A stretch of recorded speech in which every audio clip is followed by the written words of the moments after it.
Students, welcome back to my YouTube channel. बेटा अभी ना हम वन मार्कर स्टार्ट कर रहे हैं chapter number 1 circular flow of income के।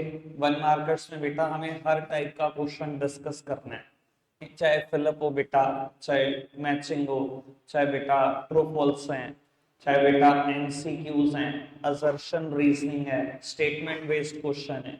मैंने 6 टाइप ऑफ क्वेश्चन प्रिंट करे हैं बेटा वन मार्कर्स में। सभी टाइप के क्वेश्चन आज डिस्कस करने हैं। थोड़ा थोड़ा टाइम आपको भी दूंगा सोचने समझने का, ऐसा नहीं होगा कि सब कुछ मैं ही करा रहा हूं। आपने बेटा मेरे को डायरेक्टली तो चैप्टर सुना दिया, अब बेटा थोड़ा सा तैयार हो जाओ मेंटल एप्लीकेशन के लिए भी। ठीक है जी। तो बेटा वन मार्कर स्टार्ट कर रहे हैं। हमेशा ध्यान रख लेना, पहली प्रेफरेंस हमेशा आपकी रहेगी हर वन मार्कर को करने की। ठीक है जी। पहले हम फिलिंग द ब्लैंक्स की चर्चा कर रहे हैं। फिलिंग द ब्लैंक्स में बेटा हम initial 5 filling the blanks fill करेंगे, वो आप करोगे। टाइम मिलेगा 2 मिनट। मैं यहीं स्क्रीन पर हूं, ठीक है जी। आप फटाफट से करते रहो, 2 मिनट में डिस्कशन स्टार्ट कर रहे हैं। आप करो जितना हो सकता है आपसे खुद से, जल्दी से ट्राई कर।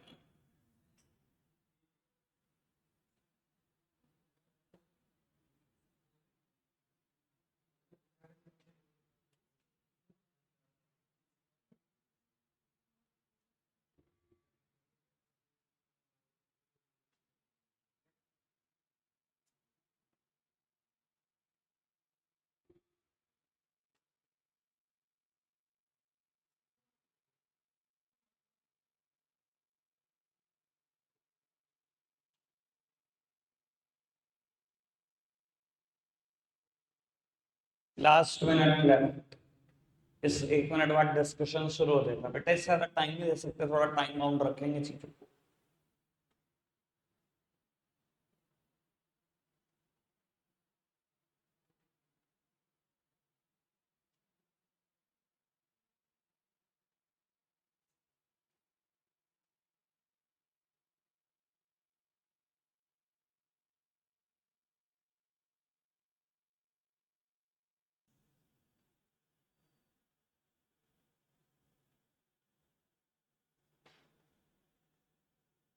चलो बेटा डिस्कशन स्टार्ट कर रहे हैं। पहले इनिशियल 5 एमसीक्यूज पर, जिससे पूछूंगा बेटा वही बताएगा। Ayushi first one, in the dash is income received by factor of production is spent on the goods and services produced by the dash.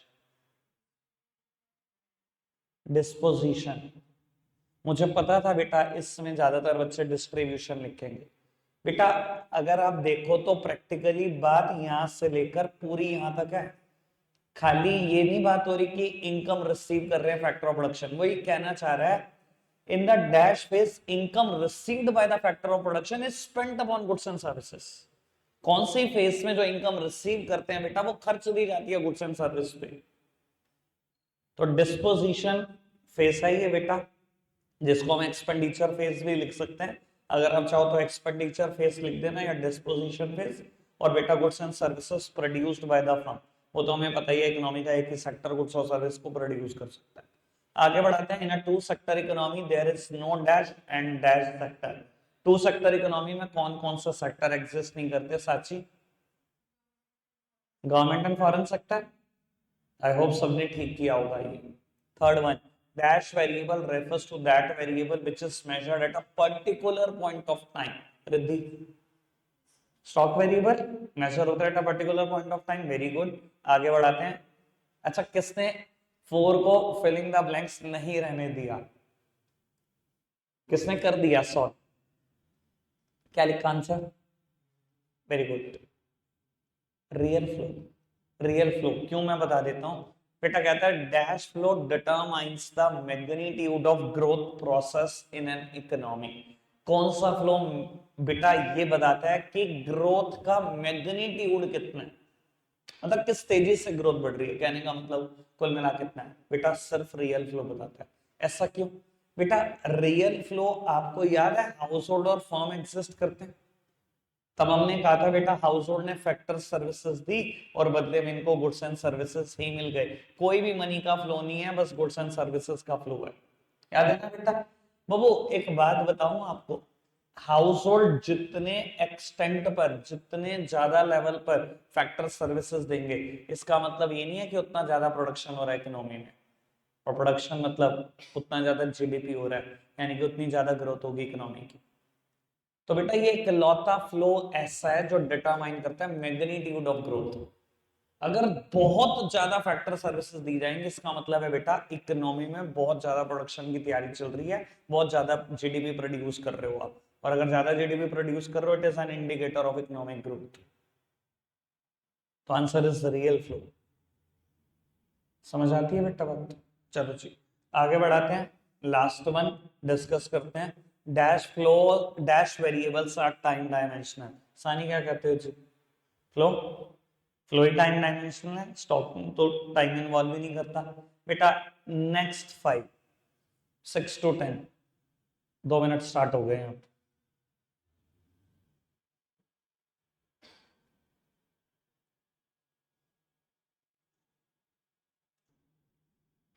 One, चलो जी बेटा सिक्स्थ डिस्कस करते हैं। Real flow is also known as Divesh.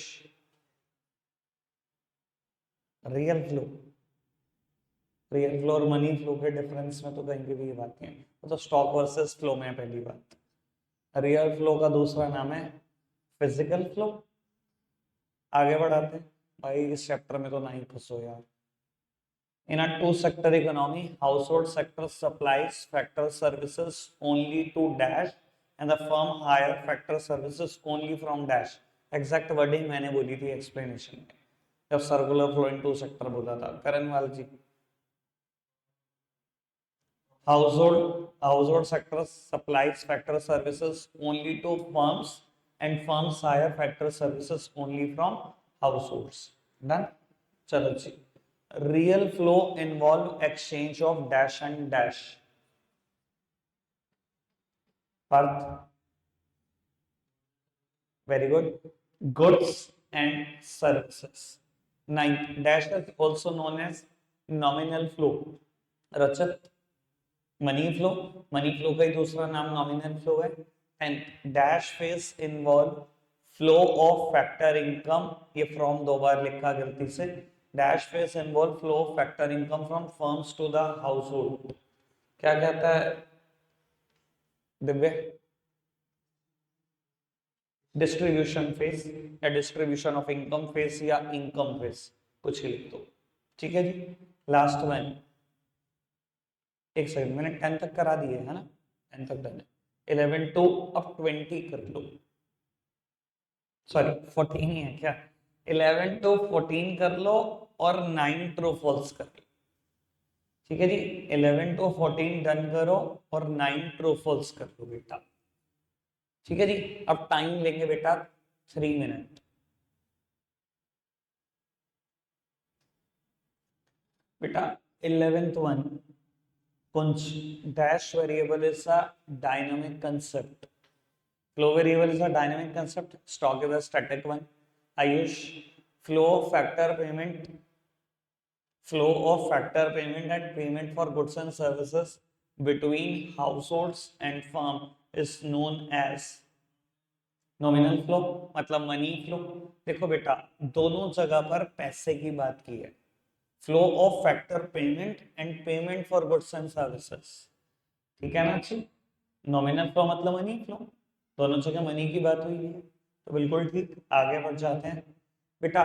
13th one, rupee 2000 note lying in a wallet of Rohini a student is an example of dash stock और flow. करके क्या कहते हो? Stock concept. बेटा मनी सप्लाई वैसे भी हर हाल में स्टॉक कंसेप्ट का ध्यान रखना। आगे बढ़ाते हैं। डैश आपको चूज करना है between micro economics and macro economics. Dash deals with the study of employment level in the economy. क्या कहते हो विधि? माइक्रो इकोनॉमिक्स और मैक्रो इकोनॉमिक्स? बेटा मैक्रो इकोनॉमिक्स बिल्कुल ठीक है। क्यों, ऐसा क्यों? बेटा मैक्रो इकोनॉमिक्स आपको, मेरा ख्याल शायद ये बात आपने 11th में पढ़ी होगी, फिर भी मैं एक बार हल्की सी बात कर देता हूँ। बेटा बहुत सारे लोग बोलते हैं माइक्रो में जो आई है ना, ये इंडिविजुअल एस्पेक्ट के स्टडी की बात करता है, तब इसका नाम माइक्रो पड़ा है। इंडिविजुअल लेवल पे बात करता है, छोटे लेवल पे बात करता है। ये जो मैक्रो में ए है ना बेटा, ये एग्रीगेट्स की बात करता है, ये बड़े लेवल पे बात करता है, नेशनल लेवल की प्रॉब्लम डिस्कस करते हैं हम उसमें, ठीक है ना बेटा। एम्प्लॉयमेंट लेवल कोई प्रॉब्लम, ये कोई किसी एक इंडिविजुअल इंडस्ट्री की नहीं है, ये किसी एक शहर की प्रॉब्लम नहीं है, ये बेटा पूरी इकोनॉमी की प्रॉब्लम डिस्कस करने जा रहे हैं हम, ठीक है ना। और अगर आपने पढ़ा हो तो बेटा, हम 11th क्लास में पढ़ते थे तो माइक्रो और मैक्रो का डिफरेंस, तो बेटा इसका एक दूसरा नाम भी था, इनकम एंड एम्प्लॉयमेंट थ्योरी भी बोलते हैं मैक्रो इकोनॉमिक्स को, ठीक है ना जी। और आप बताओ मेरे को, आपने, मुझे लगता है सबने ही मुझसे पढ़ा हुआ है इकोनॉमिक्स मेन बैच में बेटा, इनकम एंड एम्प्लॉयमेंट यूनिट नहीं पढ़ी थी हमने पिछली बार, यूनिट नंबर 2, जिसमें पहले पढ़ा था हमने aggregate demand and related concepts. Income and employment है उस यूनिट का नाम, मुझसे ही पढ़ा है ना। कहाँ पढ़ रहे हो एम्प्लॉयमेंट लेवल की बात, मैक्रो में तो पढ़ रहे हो, क्लियर। चलो जी, ट्रू फॉल्स का डिस्कशन करते हैं बेटा। कहते हैं capital formation is a flow, हल्की सी बात बेटा, कैपिटल फॉर्मेशन इन्वेस्टमेंट का ही दूसरा नाम है, इन्वेस्टमेंट कह लो या कैपिटल फॉर्मेशन कह लो, it is one and the same thing. और इन्वेस्टमेंट, हाँ मैंने एक्सेप्शन में बताया था, मैंने कहा था सारी बैलेंस शीट आइटम स्टॉक होती हैं एक्सेप्ट इन्वेस्टमेंट, तो बेटा इन्वेस्टमेंट फ्लो थी, हाँ कैपिटल फॉर्मेशन भी फ्लो ही है, तो ये बात बेटा बिल्कुल ट्रू हो जाती है। Real flow is also known as nominal flow, I see false, real flow का दूसरा नाम फिजिकल फ्लो है, Sachi. Generation and distribution are the two phases in the circular flow of income. हाँ मैं बता देता हूँ बेटा, यहाँ पर ना अच्छे अच्छे को कंफ्यूजन हो जाती है, क्योंकि ना स्टेटमेंट लिखने का तरीका बहुत अजीब है।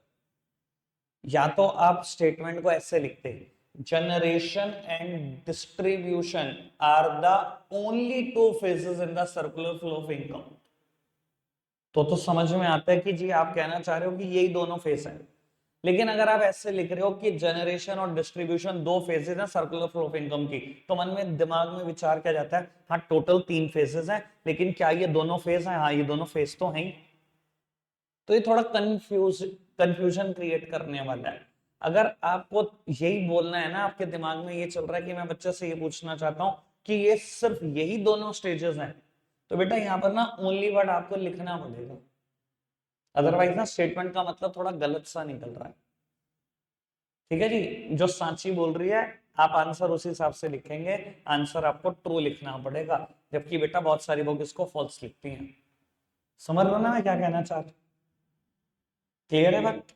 चलो जी आगे बढ़ाते हैं। In a two sector economy total production is always equals to the total consumption, क्या कहते हो कुछ, बिल्कुल ट्रू है बेटा। टू सेक्टर इकोनॉमी में जितना प्रोडक्शन होता है उतना ही तो कंज्यूम हो जाता है, कोई सेविंग थोड़ी है। याद है आपको बात, हाउस होल्ड और फर्म, अगर इन्होंने फैक्टर सर्विसेज दी थी, इन्होंने फैक्टर पेमेंट दी थी, इन्होंने कंजम्पशन एक्सपेंडिचर किया था on the goods and services, इन्होंने सारे गुड्स एंड सर्विसेज इनको दे दिए थे, तो जितना प्रोडक्शन हुआ सारा का सारा ही तो कंज्यूम हो गया, ठीक है ना। कोई दिक्कत कोई परेशानी तो नहीं। आगे बढ़ाते हैं बेटा बात को। National income of a country is a stock concept, सानी फ्लो, फ्लो कंसेप्ट है ये, यानी कि बेटा ये फॉल्स हो जाता है, ठीक है जी। बाबू इनकम हो, लॉसेस हो, सेविंग्स हो, बेटा प्रॉफिट हो, ये सब क्या है, फ्लो कंसेप्ट है। तो नेशनल इनकम कोई अनोखी चीज थोड़ी है। अगर एक इंडिविजुअल की इनकम आप over a period of time measure करते हो, तो देश की इनकम भी over a period of time measure करते हो, not at a particular point of time, है ना।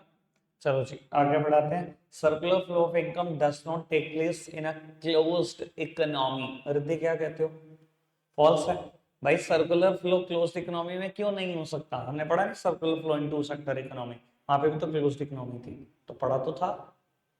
आगे बढ़ाते हैं जी। There are no export in closed economy, Rachit true है बेटा, कोई एक्सपोर्ट नहीं होते क्लोज्ड इकोनॉमी में, क्योंकि क्लोज्ड इकोनॉमी वो इकोनॉमी है जिसकी इकोनॉमिक रिलेशनशिप नहीं है विद द आउटसाइड वर्ल्ड, ठीक है ना बेटा। मेन बैच की एक्सप्लेनेशन पहले पता होनी चाहिए, तब वन मार्कर्स पे शिफ्ट करना कोई भी।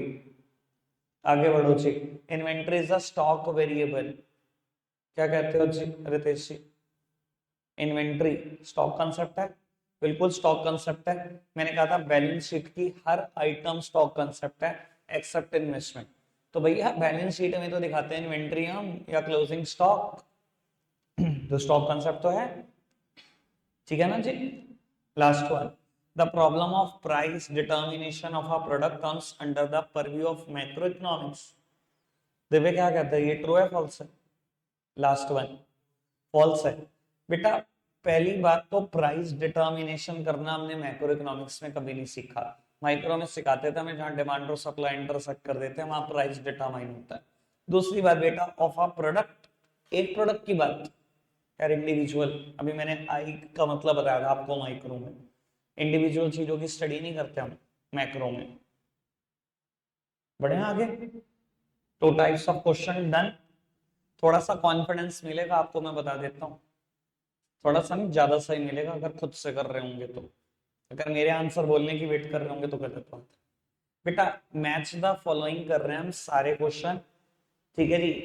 अभी थोड़ा सा मैच द फॉलोइंग, आप 5 या 6 क्वेश्चन है बेटा, क्वेश्चन ढंग से पढ़ना। मैं आपको ना थोड़ा सा मतलब अवेयर कर दूं।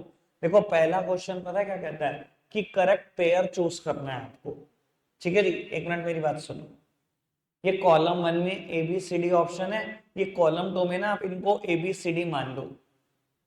सिर्फ करेक्ट पेयर चूज करना, A is the correct pair और B is the correct pair और C is the correct pair और D is the correct pair, ठीक है जी। किसी किसी जगह का मैच ही करो, जैसे कि बेटा B part, match the statement given under A with the correct option given under B. यहाँ मैच करने को कह रहा है कि ए का करेक्ट बी के करेक्ट से मैच कर दो।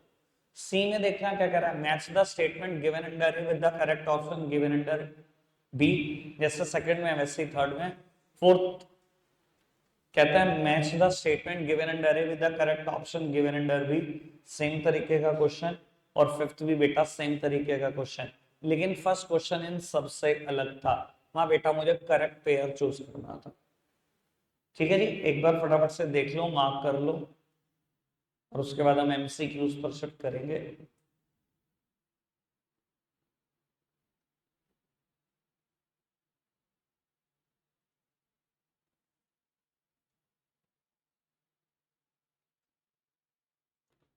बेटा सबसे पहले फर्स्ट क्वेश्चन डिस्कस करते हैं, करेक्ट पेयर कौन सा है आदित्य करण माल, कौन सा है करेक्ट पेयर?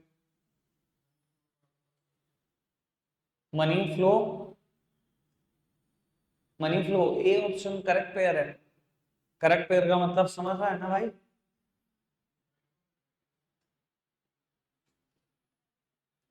ट्वेल्थ क्लास में, सीरियसली बेटा करेक्ट पेयर का मतलब क्या है, ये समझ ले कॉलम 2 जो लिखा हुआ है ना, ये ए बी सी डी लिखे हुए हैं और ये समझ ले इसके सामने लिखा हुआ है।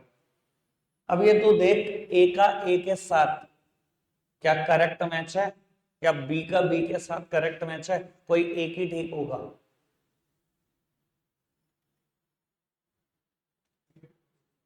हाँ सी वाला ऑप्शन ठीक है, real flow is also known as physical flow, बाकी सब गलत है, ठीक है जी। यानी कि सी बिल्कुल ठीक है। आगे बढ़ाते हैं, match the statement given under A with the correct option given under B.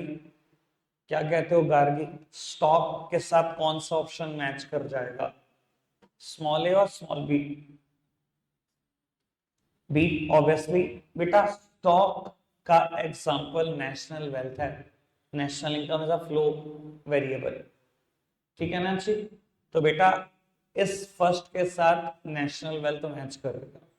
आगे बढ़ाते हैं जी, match the statement given under A with the correct option given under B, ठीक है जी। मैच कर देते हैं, नॉमिनल फ्लो का किसके साथ मैच करोगे पार्थ भाई? नॉमिनल फ्लो, स्मॉल बी और small a, small B. Nominal flow का मैच इसके साथ होगा, फिजिकल फ्लो का मैच इसके साथ होगा। कोई प्रॉब्लम है तो बता देना, भगाता रहो। आगे बढ़ो जी, फोर्थ वन, मैच करना है मुझे स्टेटमेंट अंडर ए को स्टेटमेंट अंडर बी के साथ। Real flow, flow, money flow और स्टॉक, इनको मैच करना है, कर देते हैं, कोई दिक्कत नहीं है। ये मैच कराएगा आयुष, आयुष कराओ बाबू maths fourth question. Real flow, small a, small b, small c और स्मॉल डी, स्मॉल बी के साथ मैच करेगा, very good. Flow, very good. Money flow, small d. बेटा small b, small c, small d कहने की बात ही नहीं, small D. Done. किसी की कोई प्रॉब्लम है पूछ सकते हैं बेटा। आगे बढ़ते हैं, last one. Match the statement given under A with the correct option given under B. Micro और मैक्रो इकोनॉमिक्स दे रखा है, आयुषी। माइक्रो इकोनॉमिक्स मतलब प्राइस थ्योरी, इसी का अदर नेम है बेटा प्राइस थ्योरी। और मैक्रो इकोनॉमिक्स का other name income and employment theory. Positive economics और नॉर्मेटिव इकोनॉमिक्स अलग चीज है, कोई इनके अदर नेम नहीं है, वो परेशान करने के लिए दिया आपको। पढ़ा होगा आपने शायद 11th क्लास, पास हो तो। कह रहे नहीं पास तो नहीं हुए। हाँ ठीक है भाई, समझ गया मैं तुम्हारे दिल की बात।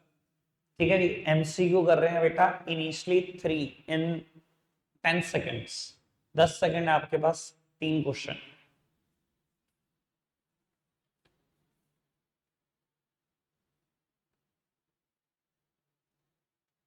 फर्स्ट का answer Sanchi, D, very good.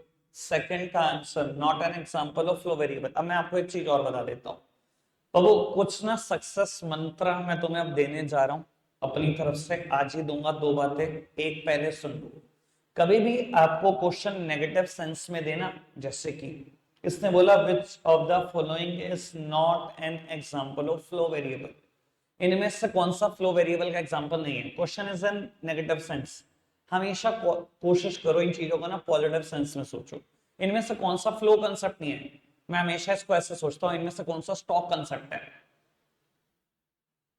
बेटा ये चीजें ना अल्टीमेटली पेपर में कंफ्यूज करती हैं, या करे के ना करे। ठीक है ना, मैं आपको बताता हूं। अभी ज्यादातर जब हम और सैंपल पेपर पढ़ेंगे ना, वहां स्टेटमेंट कैसी कैसी होती है। और वो which of the following statement is not a false statement. भाई नेगेटिव का भी नेगेटिव, इनमें से कौन सी स्टेटमेंट फॉल्स स्टेटमेंट नहीं है। सीधा सीधा सा मतलब कौन सी ट्रू है। तो बेटा पॉजिटिव सेंस में कन्वर्ट कर लिया अगर, उसमें हमारा दिमाग ना थोड़ा जल्दी चलता है। चलो जी, अब बताओ जी। किसी मैंने नंबर नहीं लगाया ना दिवेश? अच्छा साक्षी का नंबर लगा था, सच्ची बताना। फर्स्ट बोल दिया था बाबू? अच्छा फर्स्ट बता दिया था। आप बताना भाई दिवेश। नेशनल वेल्थ, ठीक है जी। इनमें से कौन सा फ्लो नहीं है, मतलब इनमें से कौन सा स्टॉक है, वो नेशनल वेल्थ ही है स्टॉक। आगे बढ़ाते हैं जी। रितेश आप ही का नंबर है। विच of the following is not considered a factor income? Gift from abroad, बेटा पता है ना फैक्टर इनकम क्या होती है? Bilateral, bilateral concept. बाइलेटरल मतलब टू वे, आप किसी के लिए कुछ करोगे तो फैक्टर इनकम मिलेगी, और ट्रांसफर इनकम आप किसी के लिए कुछ ना करो तब भी मिल जाएगी, जैसे कि गिफ्ट फ्रॉम अब्रॉड।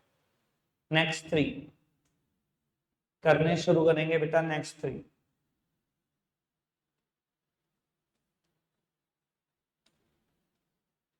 काफी बच्चों ने कर लिए होंगे वैसे नेक्स्ट 3 इतनी देर में। आगे करते रहो बेटा, 10 तक कर लो फिर डिस्कस करते हैं।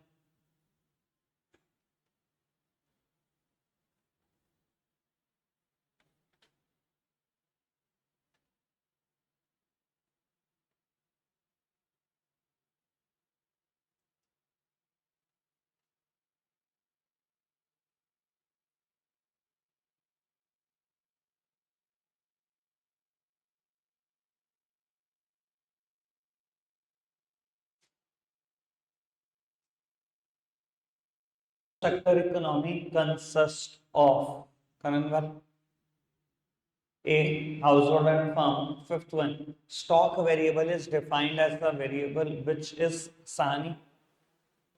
B, measured at a particular point of time. बिल्कुल ठीक। Losses are classified as अर्थ, losses are classified as flow variable, बिल्कुल ठीक है। Real flow is also known as रचित।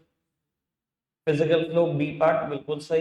विच of the following sector is not included in two sector economy? कौन सा to sector economy में नहीं इंक्लूड होता दिव्य? गवर्नमेंट नहीं होती, फार्म और हाउस होल्ड तो होते ही हैं। Money flow involve exchange of, Ayush Money flow involve exchange of money. C part is the correct answer. Real flow refers to the flow of factor services from punch household to firm. B part is the correct answer. करना शुरू करेंगे बेटा 11 to 15.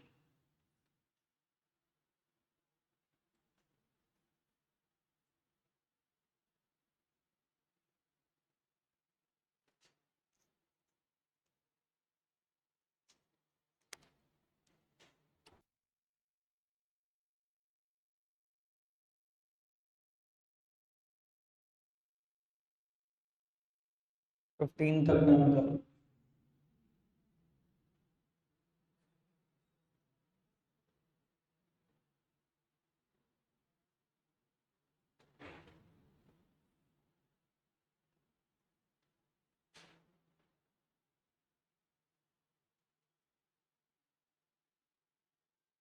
Riddhi. In a closed economy, dash is not included. Foreign sector, firm, government और household. A closed economy है तो क्या नहीं होगा उसके पास, फॉरेन सेक्टर नहीं होगा. 12th one Vidhi, which of the following is not a flow, यानी कि इनमें से कौन सा स्टॉक है. कैपिटल, कैपिटल एक स्टॉक एलिमेंट है, बिल्कुल ठीक है. आगे बढ़ाते हैं. Third, which of the following is a stock. Gargi, इनमें से कौन सा स्टॉक है. वेल्थ, वेल्थ ही स्टॉक है. बाकी सब आपको दिखाई दे रहे होंगे बेटा, सब फ्लो वेरिएबल है. विच of the following is flow. Ayushi, इनमें से कौन सा फ्लो है. डेप्रीसिएशन फ्लो है बेटा. Over a period of time में मतलब कैलकुलेट करते हैं. आप सबने डेप्रीसिएशन निकाला होगा. आप खुद देखो रेट क्या दिया होता है, 10% पर एनम. ठीक है, अगर 1 अक्टूबर को दिया हो तो आप 6 महीने का डेप निकालते थे. डेप इन्वॉल्व करता है टाइम. चलो जी आगे बढ़ाते हैं. Last one 15 Sanchi, which of the following is a stock. इनमें से कौन सा स्टॉक है बेटा. कैपिटल स्टॉक है, बिल्कुल ठीक है. Consumption of fixed capital depreciation का एक दूसरा नाम है. ये बेटा किसी और जगह पता लग जाएगा कि डेप का दूसरा नाम है कंजम्पशन ऑफ फिक्स्ड कैपिटल. ठीक है जी, तो correct answer is capital. 15 done हो गए बेटा. अब हम एक ही बारे में बचे हुए कर रहे हैं. 16 17 23 तक है ना. कहां तक है. 24 तक है बेटा. बस अब एक ही बारी में कर रहे हैं. 15 तक डन है. आप फटाफट से 16 पढ़ना शुरू करें.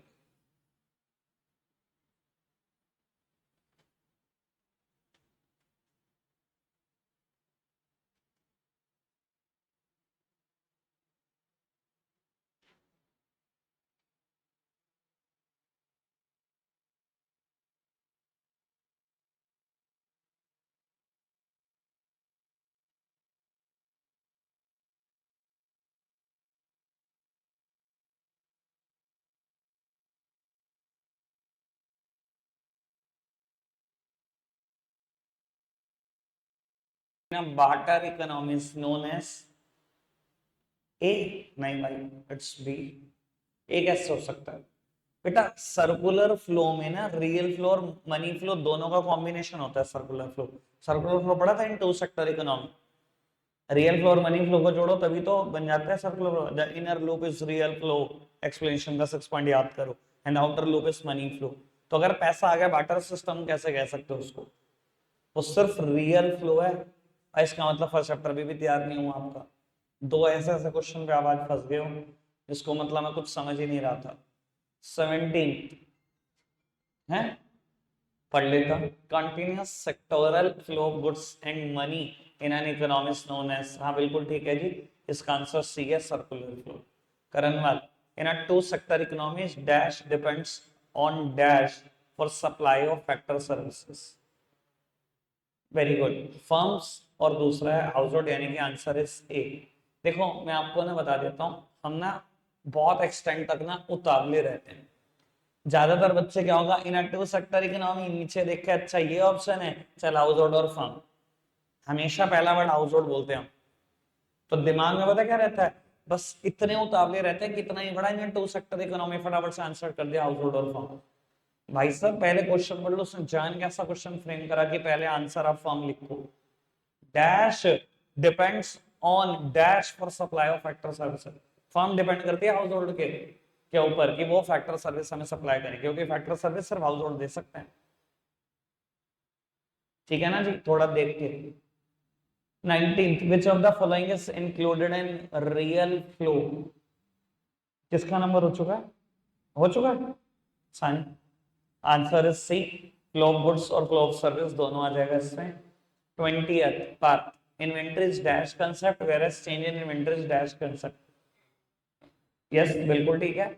इन्वेंटरी बेटा एक स्टॉक कंसेप्ट है और इन्वेंटरी में चेंज होना, इन्वेंटरी में चेंज किसकी वजह से हो सकता है बेटा? इधर प्रोडक्शन और सेल्स।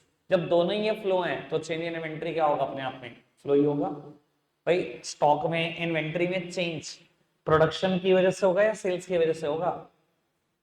और वो दोनों फ्लो हैं तो चेंज इन इन्वेंटरी फ्लो होगा हमेशा। बहुत बढ़िया, आगे बढ़ाते हैं जी। रचित, which of the following is considered as a real flow in the circular flow of income? C, flow factor services from house flow of goods and बिल्कुल ठीक है जी। Answer is C, both A and B। 22, in a two sector economy firm depends on the household for supply of the goods and services, यानी कि option, in two sector economy firm depends on household for supply of goods and service। Firm depend करती है house hold पे कि वो goods and service they. Factor input है answer. Firm depend कर रही है हाउस होल्ड पे कि वो factor input they. Goods and service कहां से आ गया भाई? 22 का सेकंड आंसर बी पार्ट मतलब।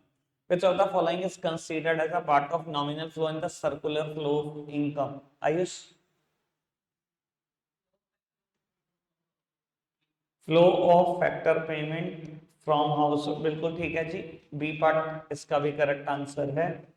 24th, macro economics focuses on all of the following except, यानी कि सीधा सीधा क्वेश्चन पूछो तो माइक्रो इकोनॉमिक्स किस पे फोकस करता है?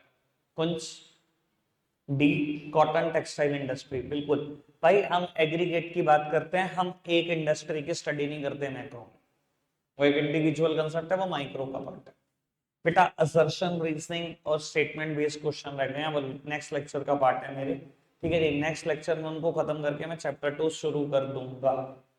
ठीक है जी, चैप्टर 2 के बाद हम पास्ट ईयर क्वेश्चन पे आएंगे बेटा। ठीक है जी, रख रहे हैं आज के लिए इतना ही है प्यारे बच्चों। Bye bye.